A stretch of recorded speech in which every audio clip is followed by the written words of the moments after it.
So it's interesting doing this show to you guys, and I've done it already a handful of times, and I'm going to be doing it again after this. But Evergreen, I mean, we all are pretty familiar with Mount Evans. So this will be interesting. I really want to hear your reaction. I'm going to start out a little bit with what I call the Ellen Show, and some of you, if you've seen some of um, my other presentations, you've already seen this photo. That's me off on the right. I've been shooting for a long time. I was a teenager, photographing events at a resort in Michigan. So that's how I started. And check out that leisure suit, by the way. I think that's pretty funny. I'm dating myself. Then then I worked my way through college as a photographer, and all of you, I'm sure, know that those are negatives in my hand. So back in the darkroom days, those are also darkroom trays off under my elbow there. So that was just taken. I didn't even know this picture was being taken by my boss, the head photographer. And I do a lot of work for Colorado Serenity Magazine. I get a kick out of this photo. I photographed this right before lockdown, and you can see everybody was already socially distancing. So it was I was thinking I was ahead of my time right then.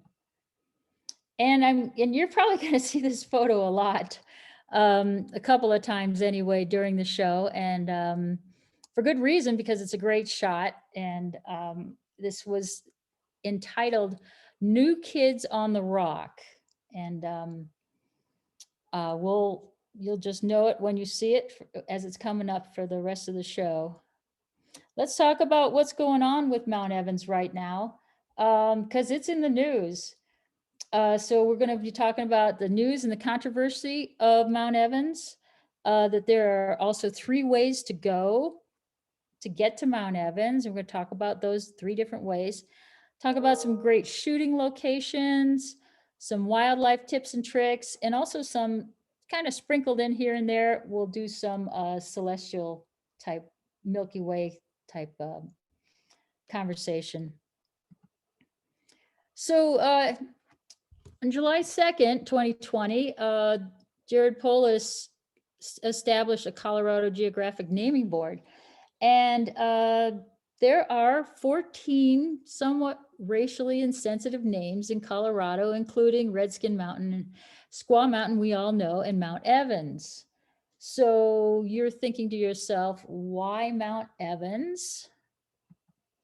And we're gonna talk about his involvement with the Sand Hill or the Sand Creek Massacre, but right now they've got 4 names that have been nominated to change the name of Mount Evans, and those names are Mount Soul, return it to Mount Rosalie, Blue Sky, and also Mount Cheyenne Arapaho, with or without the hyphen. They also are kind of toying with the idea that, okay, so John Evans has done some somewhat egregious things. Well, how about we just rededicate Mount Evans to his daughter, who was an amazing philanthropist. Some of the things that she did was she was one of the founders of the Central City Opera, Civic Center Park, Denver Public Library, Denver Art Museum. So she's quite worthy of having a mountain named after her, and then we'd be able to keep Evans as the name of the mountain. So who was John Evans? He was born in 1814, and he was a country doctor, but his buddy Abraham Lincoln named him the 2nd territorial governor of Colorado, and he was named after the 1st territorial governor, William Gilpin, and you probably recognize the name Gilpin, was removed. He was removed, by the way, for authorizing military payments without approval. So that's why Gilpin was a short timer. But then Evans wasn't didn't last much longer either, because he was only governor from 1862 to 1865. He was very proud of his Third Cavalry, and that was the cavalry that attacked the Arapaho and Cheyenne in the Sand Creek Massacre. By the way, he wasn't even in town in November of 1864 when the massacre occurred. He was in Washington, D.C., but they still held him responsible for his actions. Just a little bit of a backstory. In September, so this happened, the Sand Creek Massacre was in November. In September of 1864, there was a group of Cheyenne and Arapaho Indians who traveled to Denver and actually Fort Weld because they wanted to seek an understanding of peace. And this is, I think this is a really interesting photo. Here's Chief Black Kettle. You're going to hear about him in a minute. And here's Edward Wynkoop, and that name might sound familiar since it's a street in the middle of Denver. And this is Silas Soule. I think I'm pronouncing that right, by the way. I apologize if I'm not. So 2 months later, November 29th, the 3rd Colorado Cavalry attacked Chief Black Kettle's peaceful Sand Creek settlement. And this, I mean, it was terrible. And it was led by Colonel John Chivington.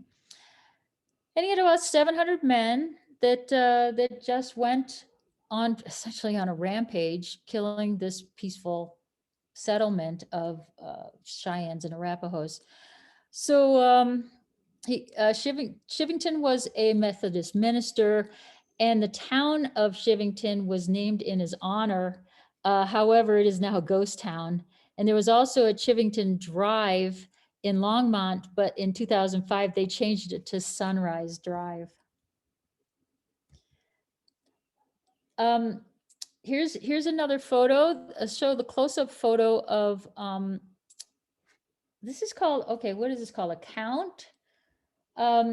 It's called a winter count, and that was what they used as a record keeping. It's kind of like a pictorial of the history, and it's showing the Sand Creek Massacre. And they killed 28 unarmed men and 105 women and children. And you might notice in this photo, there's the Union flag that the Chief Black Kettle and the rest of the Indians brought back from their meeting to discuss peace back in September. This is Chief Black Kettle holding the Union flag. So John Evans resigned in shame. Andrew Johnson, who was president at the time, blamed Evans even though he wasn't there. They had 3 congressional investigations, and the government found that Evans was accused of the cover-up, and the investigation cited gross and wanton outrage. So Evans kind of resigned in shame. However, after he resigned, he became a very successful railroad developer. By the way, he also, because he was a doctor, and he founded the Colorado Seminary, which later became University of Denver. DU, by the way, had an investigation in 2014 and concluded that if Evans did not give the order of the massacre, he certainly created the climate for it. So, you know, if we change the name, if we totally shame John Evans, it can get complicated because there's so much. He has so many things named after him, as you might think. University of Denver is on Evans Street, and there's also Evanston, Illinois, which is where Northwestern University is, founded in 1851. And that was also John Evans's doing, and that's why it's Evanston, Illinois. So you can kind of see, I mean, where does it all stop? It would get very complicated if it is determined that the name Mount Evans should be changed. As I mentioned, it's more than just changing maps and signs. Just think of all the businesses, and we were just talking about the Mount Evans hospice, home healthcare and hospice, their name. There are hundreds and thousands of dollars worth of souvenirs and T-shirts that say Mount Evans on it. And just think of anybody who lives on Evans Street in Denver. So the change of the Evans name could be far-reaching. There's also another opinion by historians and Native Americans that they do not want the name to be changed because that helps to keep the conversation alive. So that was a little bit of a backstory. Now let's look at Mount Evans. It's the 14th highest 14er in the state, and it's 14,270 feet in elevation. That number changes a little bit. I've seen it 14,264. It just every so often it grows. It's the highest paved road in North America. And initially it was named Mount Rosalie or Monte Rosa, which is the highest peak in Switzerland. So who was the first to ascend? It's kind of not official, but everybody, just by looking at the proof, this is a painting by Albert Bierstadt, possibly in 1863, and this is the Chicago Lakes. By the way, that's Mount Spalding in the background, and that's really not as big as Mount Spalding looks. One of the things that I read about Mount Spalding, they said that this picture is vertically exaggerated. So I thought that was pretty funny, but Bierstadt painted this in 1863.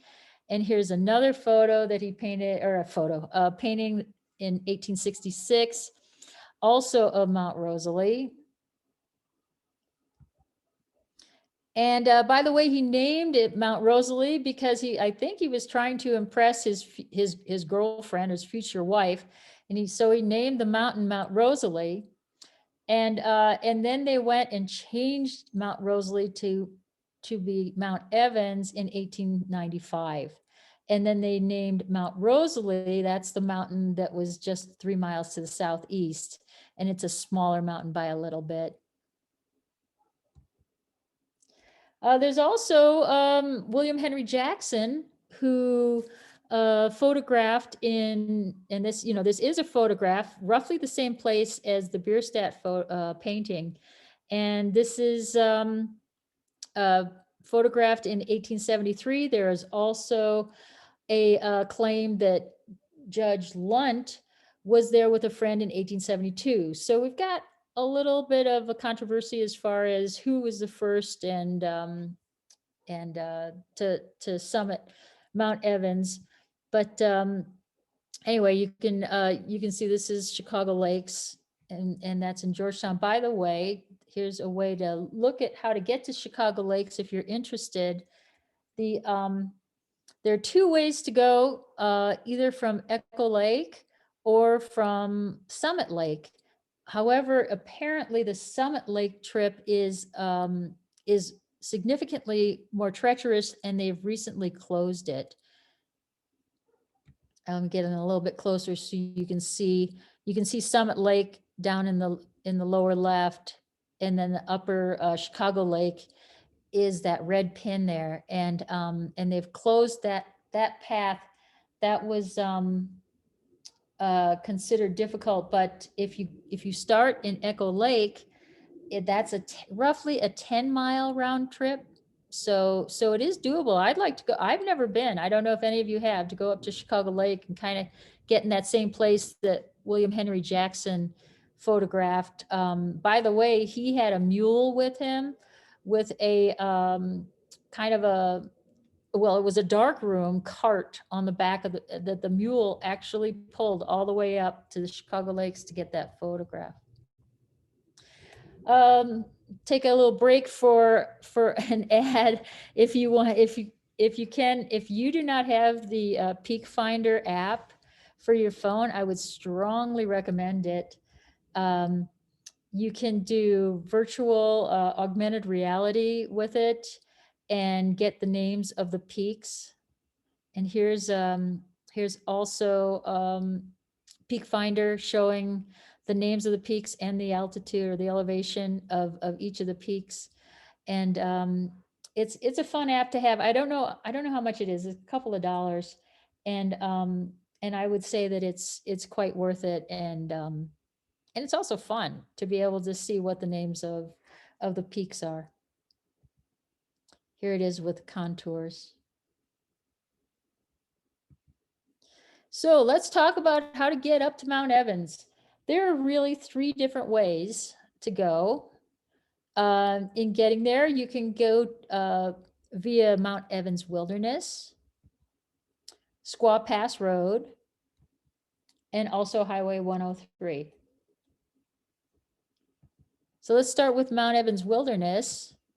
That's roughly this area. It's the Bear Creek drainage area. And by the way, I know Tina, you're muted, but Tina lives over there somewhere in that yellow circle. If you go up Upper Bear Creek, which is in Evergreen, and you just follow the road, you will get just get more and more back towards Mount Evans. And then it'll be a dirt road when you get back there, and you will see a gate. Right now that gate is closed, but it will be opening probably middle of the month, maybe 15th or 16th of this month. However, you must have a fishing or hunting license in order to get past this area. When I was there, there was somebody standing there checking to make sure that you had a hunting or fishing license. Last year, the cost of a fishing license was $35.17, and a hunting license was $30.11. So as an investment, you might want to go up this way, and it'll give you a different perspective of Mount Evans. Once you go into the wilderness area, by the way, I've seen a moose back here. And so it's pretty rustic, and it goes on. Camp Rock is 5 miles down the road, and it's a pretty rough road, I guess is the best way to put it. I wouldn't go in a sports car, that's for sure. There's some gorgeous wild columbine, wildflowers, great views. And then after 5 miles, you'll get to Camp Rock, and that's the end of the road. And you'll have to backpack the rest of the way. So that gives you an idea of Mount Evans Wilderness. Let's go on to Squaw Pass Road. And I'm sure many of you in Evergreen are familiar with Squaw Pass Road, which you access from Highway 74. If you go up Squaw Pass Road from the Evergreen side, the first thing is the Lower Beaverbrook watershed. It's a few miles up the road. If you keep going on this path, there's a reservoir back there, and it has some really nice fall color, and you can get some nice shots back there. If you want to go from above, you can go, this is roughly the same path you can see there, but going down to the lake. And this is at the 7 mile mark, also the intersection of Woodard Gulch. For this trailhead, there's a lot of cars parked there. It has great fall color, and I would highly recommend going. Well, okay, it's a favorite of a lot of people. I've seen so many people in this meadow that you practically have to take turns photographing in some of these spots with all the strong color, but it's still worth it to see. Then a little bit farther down the road, Cloudland is just a park by the side of the road. You know, it's kind of got that old 1950s, 60s car trip feel to it. Has picnic tables and things, and it's a nice place to stop. Also Juniper Pass. I'm a fan of Juniper Pass because there's a nice bathroom there, like a compost bathroom, and you can go down this trail at Juniper Pass, and this gives you a nice overlook. You can see the guy across the way up on the kind of on the left there. That's a person standing up on the other side. So this is a really nice lookout. I use it to photograph senior portraits, and it's a fun place to go. Also, there's some amazing vistas back there. Still on highway, well, Squaw Pass Road or Highway 103. Now we're going to go to the Idaho Springs side and attack Mount Evans from that angle.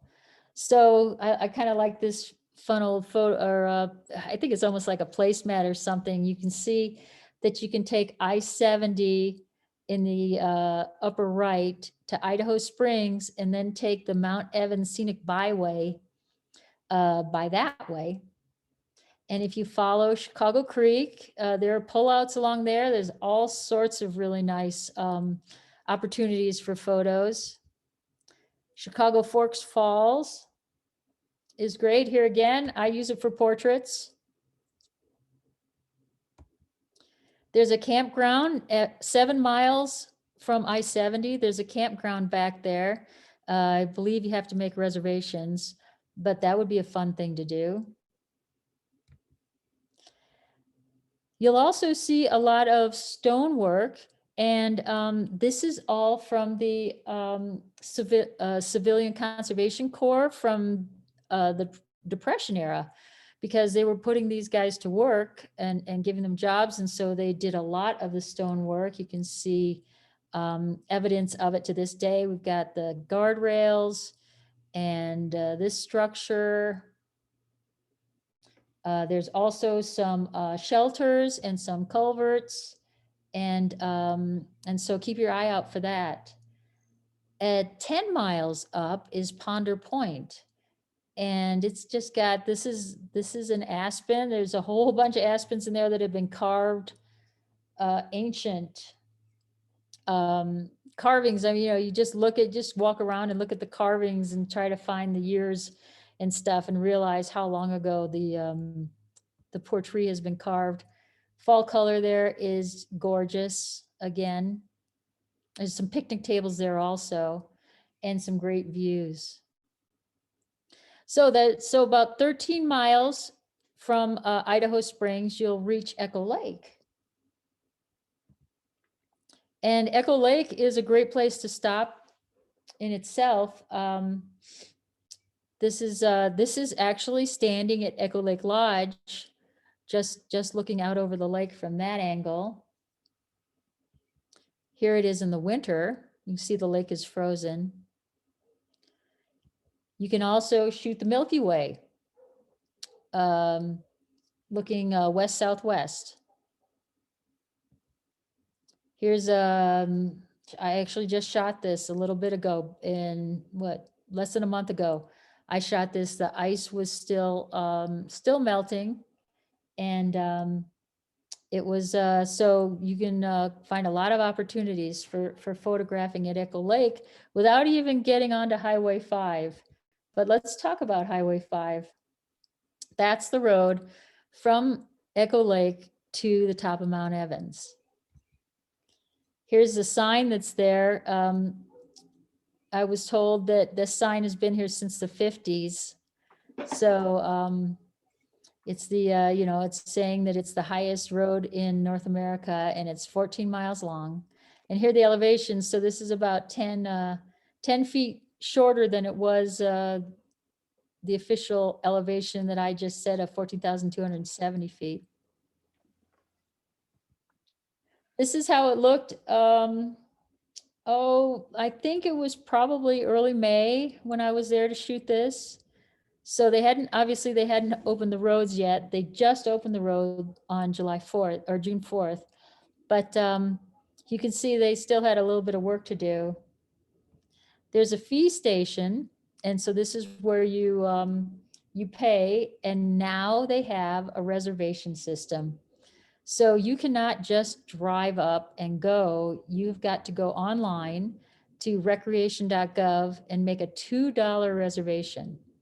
So you're probably thinking, okay, well, I go up before 8 o'clock or I'm there at night. But even so, it's important that you make your reservation so that you have it for 8 o'clock. Even though you don't need a reservation for before 8 o'clock, the gates will be open. If you go into the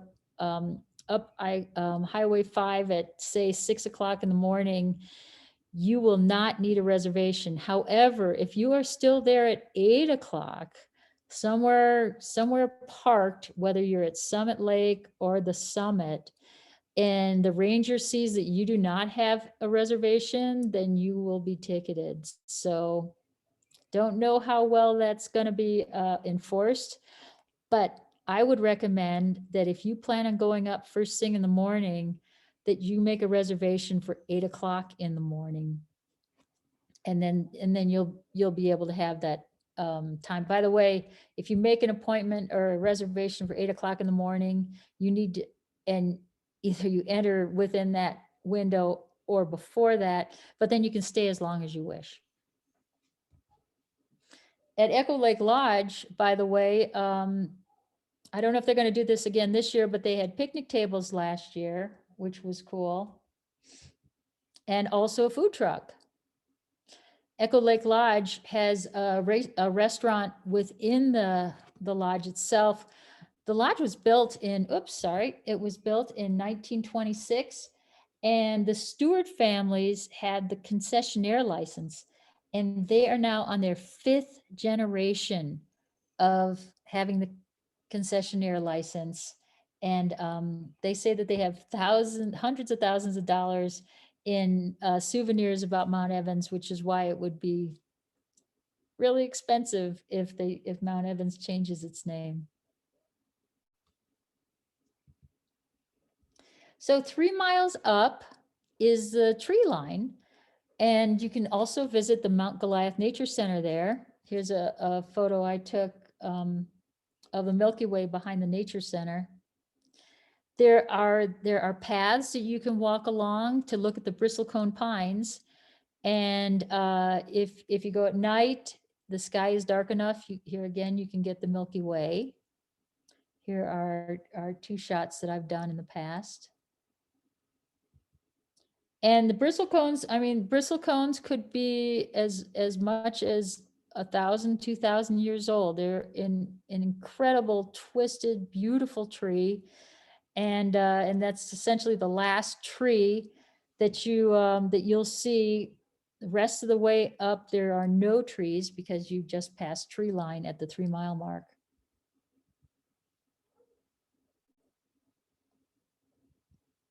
There's also wildflowers along the way. And this is an American pipit,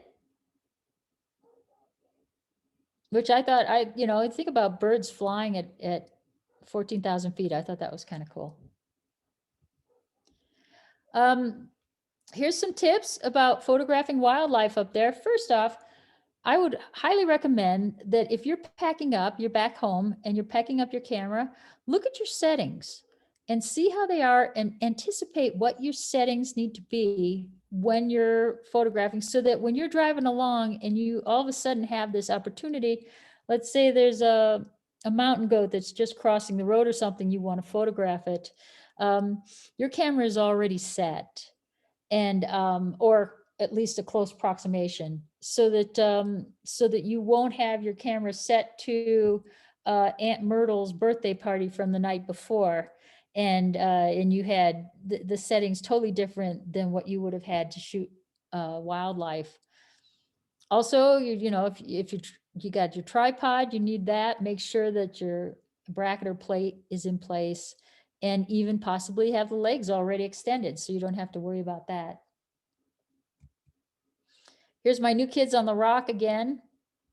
And you can see that in this particular photo, I was at f6.3, And so I have kind of a blurry background, but I feel that that way the mountain goat kids really pop off the background.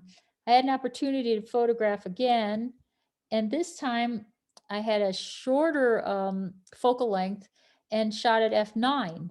And so you can see the difference between the two as to whether you'd like to have the background more in focus or less in focus. I mean, there's no right or wrong answer here, but I thought it was good to see what you could do with either of these photos, and also to let you know that keep your shutter speed as high as possible so that you stop the action. I think about poses and expressions when I'm photographing, to just watch for interaction, wait for eye contact. You know, the head angle can make a difference. It can add, it can just add that little bit of interest to your photo. If you've got, if you see mountain goats and they're just grazing and their head is down, I, I personally think that that's boring. You know, you may have a different take on it. I'm also not a fan of butts. If the mountain goat or the bighorn sheep is walking away from you, then I personally feel that you missed the shot. And to try to get that shot before the wildlife turns around. If they're all clumped together, whether it's a group of baby mountain goats or marmots or whatever, wait for them to separate and not be in this tight little scrum. And also leg position can make a big difference. And I'll show you that in a minute. Here we go. This little guy on the left is jumping, and so we've got a nice kind of extended body. The right side of the photo is a mess. I consider that a scrum. It really is. It's it. If hey, if this is the only photo I had taken, then I would be just thrilled. But I feel that it's nice to be able to see more of a separation between the kids on the right. Here, this is a little better. The leaping goat has a little better kind of, I don't know, it's more of a unique photo to see its positioning like that, suspended in midair. But the right side is still a little scrummy. And so, but if you wait and if you're lucky, then hopefully you'll get a shot where they're all separated out and you're able to see what each one is doing. And that's to me is the desired shot. So what do you think about? Well, first off, you say to yourself, what kind of photo do I want? Do I want the mountains in the background sharp, or do I want them um, more muted so that the subject kind of pops off of the photo? Or do you want to get the shot no matter what, and take that insurance shot so that you get that shot no matter what, and then you can change your settings or you can change your f-stops so that you have that variety of depth of field? Is there movement? Well, think about that movement. Are you stopping? Is your shutter speed high enough so that you're stopping that movement? And is there a distracting background? Is there a garbage can in the background or a car or something? Consider moving to the left or right so that you don't have that distracting background in the photo. This watch for interesting composition. Also repeating, look for repeating patterns. Those add to the interest in the photo. So 9 miles up on Highway 5 is Summit Lake. And I know a lot of you have gotten some great photos of Summit Lake because it's so photogenic.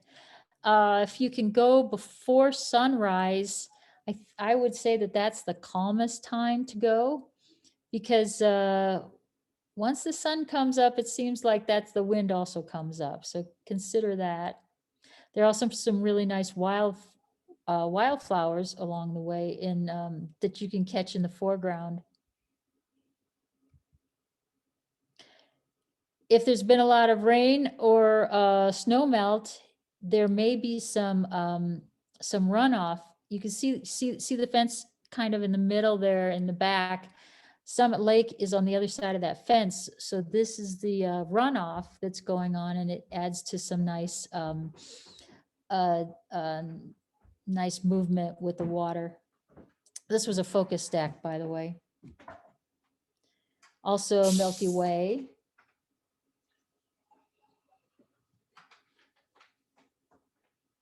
You can see the Summit Lake in the foreground there by the fence. I kind of get a kick out of this photo. It obviously you start looking, so wait a minute, but really what was going on is that the speed limit 30 was, it was so windy that the speed limit sign actually got pushed all the way around to the other, facing the other way. And this is the road from Summit Lake going up that last 6 miles to the summit of Mount Evans. And you might be able to see some pika in there, the tiny little guys. These guys are called nature's harvesters or nature's farmers, and they do not hibernate. So they are busy all the time preparing for the winter, where they're going to be waiting out the winter. They get that classic mouthful of vegetation.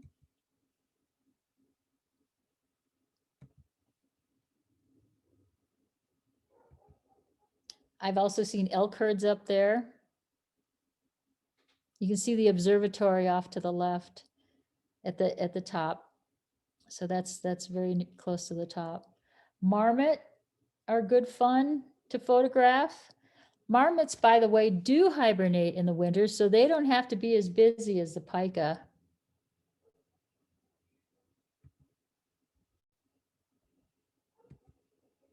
And also bighorn sheep. Bighorn sheep, you know, that understandably, they're camouflaged with the rocks and stuff. So sometimes they're hard to photograph, but if you can find them on a ridge line and get them against the blue as opposed to getting them against the rocks, then I think you'll have a more successful photo. And so you got a better contrast of their coat and not just up against a rock wall or something that's the same color as them. Consider that. Okay, so we're getting to the summit. Summit's got lots of opportunities. There's often mountain goats at the top. If you go about this time, the mountain goats are molting, and so they're losing their winter coat. And this can make for a fun photograph, but that may not be what you're looking for.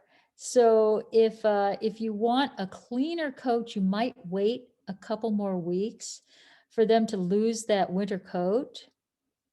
And then they'll have a beautiful crew cut. And also looks a little cleaner and whiter.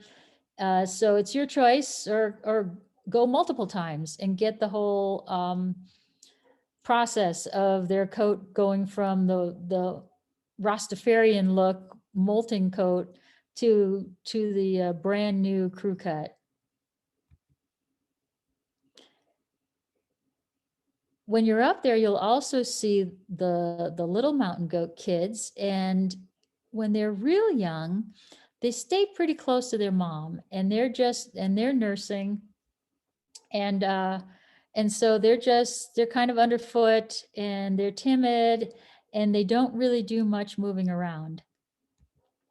But I like to say that now they're in elementary school, and that's for about 6 weeks.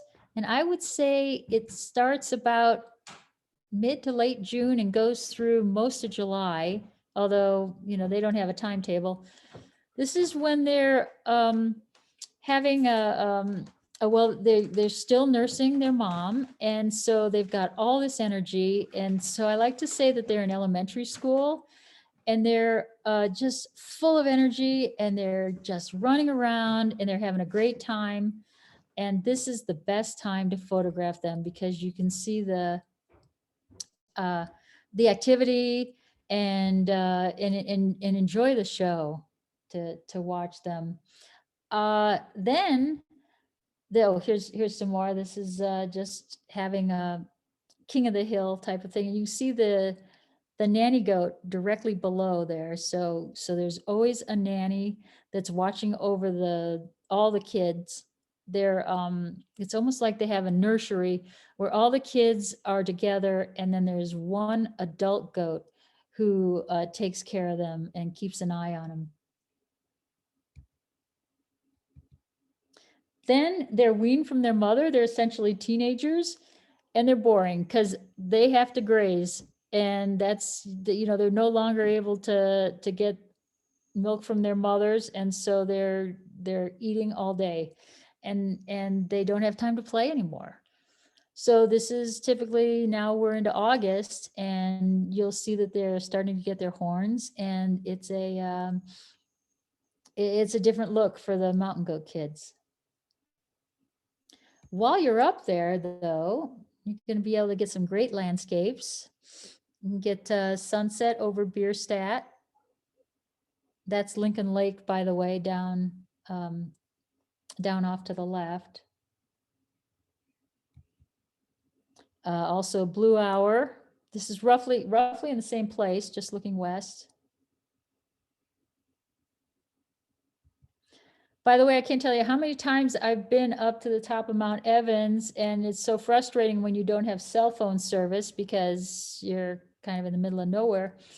But if you go up the dirt path above the parking lot, you can actually get cell phone service. So if you have a need for cell phone service, just go up that path a little ways, and hopefully you'll get some much needed cell phone service if that's important. I was also there during the solar eclipse a couple of years ago. I thought it would be interesting to see. I had read actually that wildlife can do unusual things during an eclipse because they don't know what's going on. So I went up to the top of Mount Evans then. That was in 2017, August 24th of 2017. And for a while, I didn't see any wildlife, but I saw a lot of wildlife going on during the eclipse, and folks just enjoying being up that high. Kids looking at the eclipse.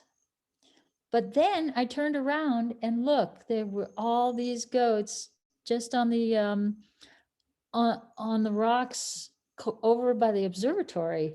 And I thought that was okay. Maybe there was a kind of an unusual thing that was going on with the goats, because I had never seen them kind of all piled together like this. I thought that was cool. Speaking of the summit, the Crest House is at the summit, and it's the Crest House ruins now. The Crest House, actually in 1979, it burned down. And so so it was really quite a shame that it burned down. This is how it looked in its heyday. It was a gentleman named Gus Railing, and he had the idea of having this dream castle in the sky. And he found an architect named Edwin Francis, who kind of modeled it after Machu Picchu. And this was was built 1939 through 1941, and it was a very popular destination. Here's another shot of it. It was known for hot chocolate, which makes a lot of sense, and also fried donuts. And people would enjoy the getting out of the weather probably also. Here's another shot that gives you an idea of what it looked like back then. And speaking of the weather, you need to really keep your eye out when you're up at the summit, because things can just really blast through. And you don't want to be caught up there. I've been up there actually with a lightning storm, and it's a whole different ball game up at the top. So please be safe and also be comfortable when you go up there. Don't forget that this is 14,270 feet, that the highway can be tricky. There are drop-offs. There are areas with no guardrail. You know that you're at a high altitude, so please drink a lot of water. Oh, and by the way, there's a toilet at the summit if you're not familiar with that. But the weather conditions can be significantly different at 14,000 feet. It can be, typically it's very windy. And so throw in a couple of hats, gloves, winter coat in the car. And if you don't need them, great. I mean, I've been up at the top of Mount Evans and it's been absolutely gorgeous. And you're wearing your t-shirt and it's just so pleasant, but that's been rare. It's usually extremely windy, and you need to be dressed for it. By the way, if you want to scout the sky, there's a couple of apps that can help you with that. I use PhotoPills most of all, but some people's favorite is the Photographer's Ephemeris. And these are some things to help you with night sky photography and also just for scouting. So consider using those. Here's a photo. This was actually the very first Milky Way photo I ever took up at the Crest House. And so I was kind of inside the Crest House ruins. And so that's looking southwest. And that's a lot of fun to be up there to photograph the Milky Way. And I hope this gave you some ideas and inspiration for going up to Mount Evans and finding different ways to get up to Mount Evans. And I want you to just be safe when you go up there and respect nature and be careful. And if you want to go, if you're interested and you don't want to go by yourself, give me a holler and we can set something up or have a group lesson. So I would recommend if you want to do something like that can be a lot of fun. By the way, I also shoot senior portraits. So if you happen to have a senior that needs a portrait, you might consider that. And that's, I just love photographing seniors. They are so cool. That's just, I love just kind of stretching the envelope as to what I can do to really showcase what they're all about. Also headshots. So if any of you are in need of a headshot, I'd be happy to help you with that. And finally, my work is in 3 local galleries: the Evergreen Gallery in Evergreen, Colorado, the Majestic Gallery in Idaho Springs, and the Blue Moose Gallery in Fort Collins. I also have a signal box in Golden. So the next time you're in Golden, check out the signal box. It's outside of Indulge. And 3 out of the, 2 of the images are from Mount Evans, the marmot and the mountain goat. And then the gray fox was in the calendar last year, the Mount Evans calendar. And then also the elk shot was at the lake. So you'll have to go look at them. These are like 5 feet tall. It's kind of a fun thing to have in downtown Golden. And that's it. So I hope you enjoyed what I had to say about Mount Evans. And if you have any questions, I'd be happy to answer them.